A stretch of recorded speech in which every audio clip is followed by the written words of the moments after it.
There is no technique, only intensity. All technique means what? Indirectly I will be telling the same thing, abhyasa. Now if people come and ask me, how to keep the intensity, Swamiji, give us some technique. If I give them some technique, Swamiji, how to do this technique? Please give us some intensity. Then I have to give some more technique. Then they say, no, Swamiji, please teach us how to do the technique properly. Give us some technique. Understand, intensity and abhyasa is the one and only technique. All other techniques are different versions of this abhyasa word, that's all.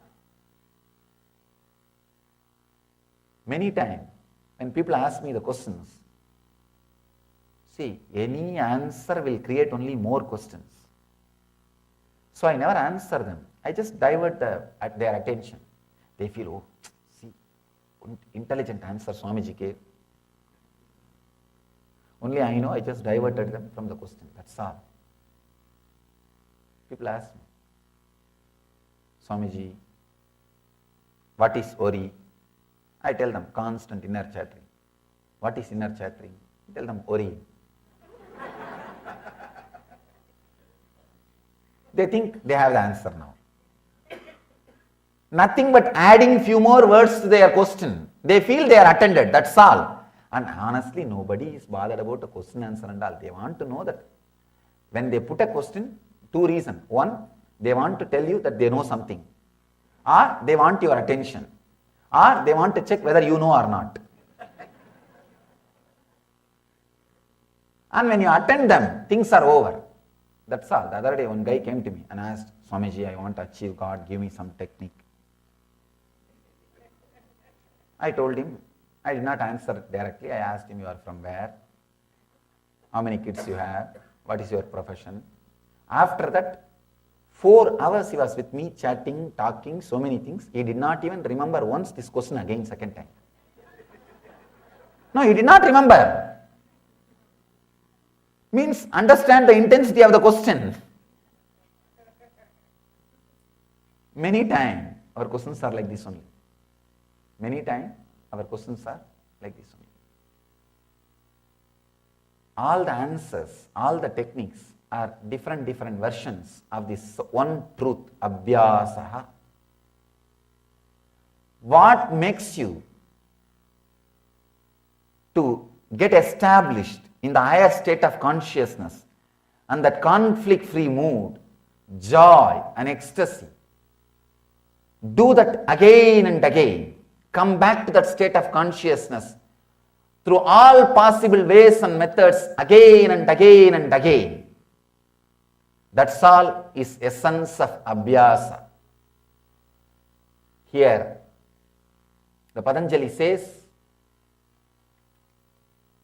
Tatra stitau yadno bhyasaha. The effort to remain constantly in that elevated state of awareness is abhyasa. Again and again and again, elevate yourself. Elevate yourself. Raise yourself. Bring yourself back to that center. Many times you can see, when you read a spiritual literatures, very strong books, you feel, I should live this. I have decided. That elevated mood, the strength, courage. When you listen to this kind of discourses, at least next 2 days, I should live. I should live. That strength. Again and again, bring yourself back to that strength by doing the actions which helps you to come back to this state. If listening to the discourses does that job, do it. If reading the books does that job, do it. If mixing with the Sangha does that job, do it. Or meditating does that job, do it. That is what Patanjali calls abhyasa. Till it gets drilled inside your body, till all the negative abhyasas are broken, let it be drilled inside your body. As I was telling yesterday, if you are seeing the world, you are not seeing the God. If you are seeing the God, you are not seeing the world. As long as you see the world which creates fear and greed inside you, you need abhyasa. Come back, come back, come back. Unclutch, unclutch, unclutch. Again and again and again and again. Till you can't unclutch, unclutch.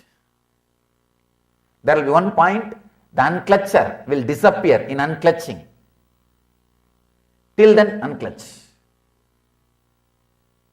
Unclutcher will disappear into unclutching. Till then, unclutch. That is the only way. That is the only truth. Nothing else. There is no other word. There is no compromising. This is the truth. This is the way. This is the life. Whatever makes you to live in that elevated state of consciousness, come back. Get back to that by doing it. Live that. Radiate that. There is no other way. There is no other solution. There is no other life.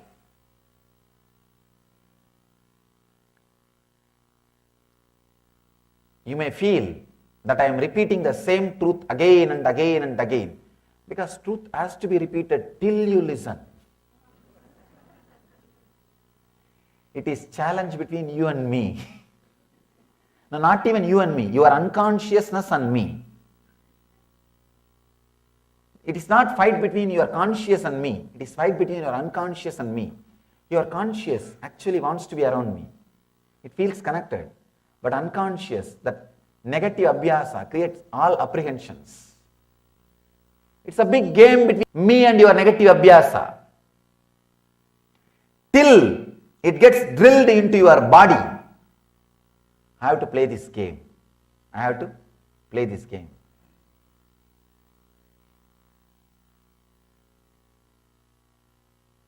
The idea, the spiritual seeking, the spiritual intensity, living conflict-free life, living as Jivan Mukta, till this idea gets into your body. It gets into your body means, if you don't eat, how you feel hungry. Same way, if you move out of that Jivan Mukti state, living enlightenment state, your body will feel, come back. It should become that physical. Till then, you need abhyasa. Till then, I'll continue to be with you. I have to continue to be with you. Playing the game through my presence or my absence. Through my presence or my absence. Sometimes, people come and ask me, Swamiji, bless me that you will not leave me even if I leave you. No, all kinds of things they ask me. No, really. Understand, at some time you would have prayed like that.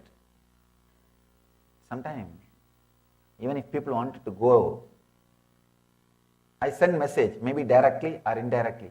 Have little patience, try to be around. It will do many good things inside you. Means that person would have prayed at some part of the life, maybe in this Janma or some earlier Janma, that even if I wanted to leave you, please don't leave me. Hold on to me. That intensity, that prayer is what I answer when I extend my hand. When I tell them, relax, be around the Sangha. It will do big job inside you. It will do big job. It will just, I can say, it's a conscious cyclone. Whatever you think as a big problem, it will all just disappear. You will see you are fresh, alive. Your whole life is new in front of you. You have the guts, courage, energy, completely fresh being to live. You are ready for a Jivan Mukta life. This state, it should get inside your unconscious and it should become part of your very body. Till then, you need abhyasa. Till then, you need abhyasa. Abhyasa means again and again and again. Bring yourself to that unclutching state. Unclutch and be in that Jivan Mukti state. If you have fallen, again unclutch, be in that Jivan Mukti state. I always tell people this bangle, all these things are just for this abhyasa only, this mala, bangle, all these things are for abhyasa only. So that constantly you are reminded, whenever you see that bangle, whenever you see that kapu, you will be reminded, come back, come back. Understand, this is for abhyasa. This is for abhyasa. If you are wearing that mala, remember, this body is supposed to live Jivan Mukti. If you are wearing that bracelet, remember, constantly you have to come back to that unclutched state. If you are wearing that bracelet with Nithyanandam, means you have taken a vow, you will live in Nithyananda, eternal bliss. It's not for fashion, one more ornament. Constantly reminding you. All these things will constantly remind you to be in abhyasa. To be in abhyasa. Understand? Abhyasa is the practice. Abhyasa is the truth you need to carry even after enlightenment. Even after enlightenment. Because after enlightenment, abhyasa will be your breathing. Your very inhaling and exhaling will be abhyasa. But it will be abhyasa. It will be practice. It will be practice. After enlightenment, you don't need to do. The abhyasa will happen by itself. Till abhyasa happens by itself, do it. Do it till it happens. I have taken too much time to explain this one concept, then understand the importance of this one truth. The importance of this one truth. Whatever may be your problem, this is the one solution. Master key. Abhyasaha. Tatra stitau yatno abhyasaha. The effort to remain constantly in that elevated state of awareness is abhyasa. So, be in that intelligence, be in that awareness. See, many times, when we slip out of that awareness, you don't even know what you are doing. You are completely confused. You are completely confused. You don't know what you are doing. So come back to that abhyasa center. Otherwise, you just create chaos and you don't even know that you are creating chaos. One story for you. It's a news about an accident. Alabama's worst air disaster occurred early this morning when a small two-seater Cessna plane crashed into a cemetery. Search and rescue workers have recovered 1,826 bodies so far and expect that number to climb as digging continues. Understand? The accident and the result, no way connected. When you don't know how to come back to your center, the accident happening inside you, the result of that accident will no way be connected. You will be just creating chaos. See your life. It's nothing but chaos.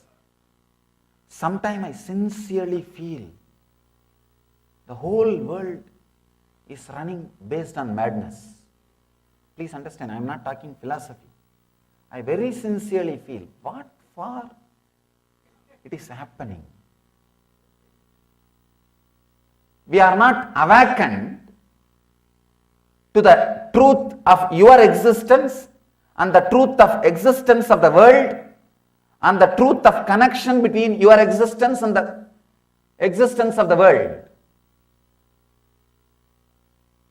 You are not awakened to these three truths. What for you exist, what for this cosmos exists, and what is the connection between your existence and the cosmos existence. Please understand. If you understand these three things, suddenly you will be aligned and cosmos will express its truth through you. Cosmos will live through you till you are awakened to these three truths. Whatever you may be doing is nothing but grabbing in the darkness. Just moving in the darkness. Don't get depressed. Don't think, oh, that is not for me. I think it is not for me. This Swami is putting big ideals. No. It is for you now. That is what I call abhyasa. Bring yourself back again and again. I went through what you are going through. So I know I am not just encouraging you. Please understand. I am telling you the truth.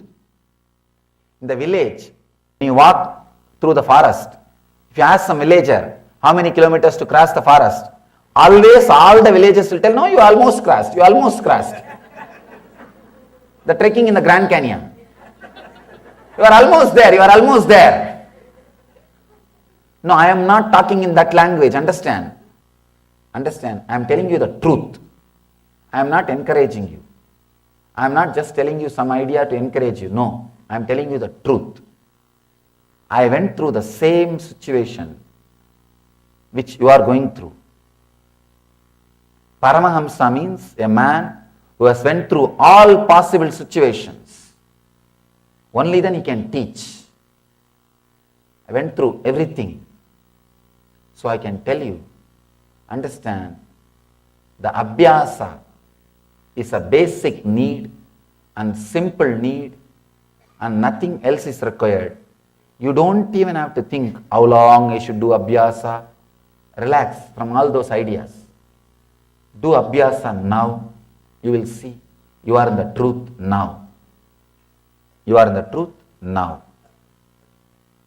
And if you slip, if you feel you have slipped, then again come back to the abhyasa. Be in the truth now. The more time you come back to the truth, your negative abhyasa loses its power. Your negative biomemory loses its power. You are awakened.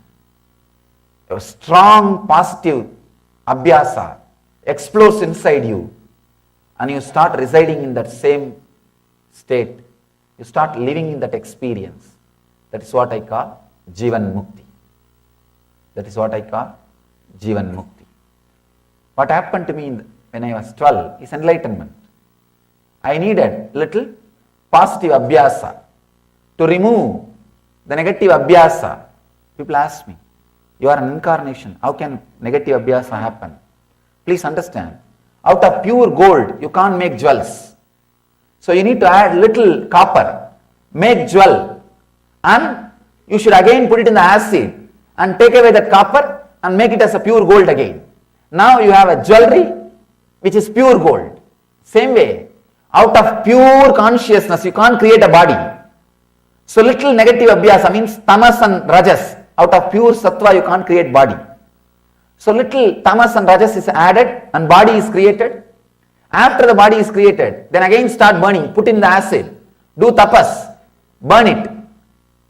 Burn that negative abhyasa. Now you have a body which is pure consciousness. Like jewel which is pure 24 karat gold. Same way you have a body which is pure consciousness. Abhyasa is a basic thing. Try again and again and again. Come back. After some time you will see. You will forget the moments when you are not in abhyasa. You will remember only the moments when you are in abhyasa. The big enemy for abhyasa is guilt, self-condemnation. Don't allow that. If you miss, if you slip 3-4 times, you will say, no, how can I am slipping again and again. Instead of using the word I am slipping again and again, remember, I will unclutch again and again. I will stand again and again. The same time it takes, many times I have seen.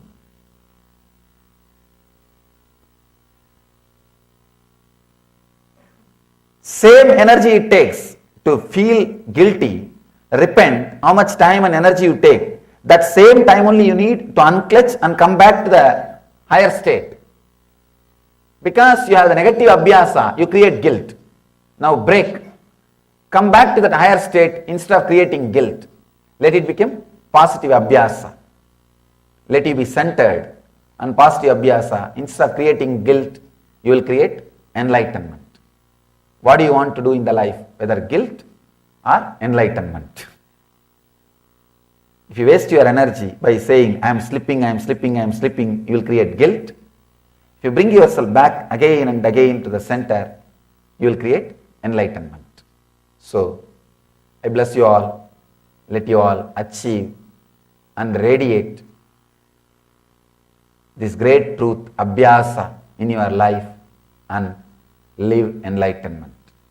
Let you all achieve and radiate the eternal bliss, Nithyananda.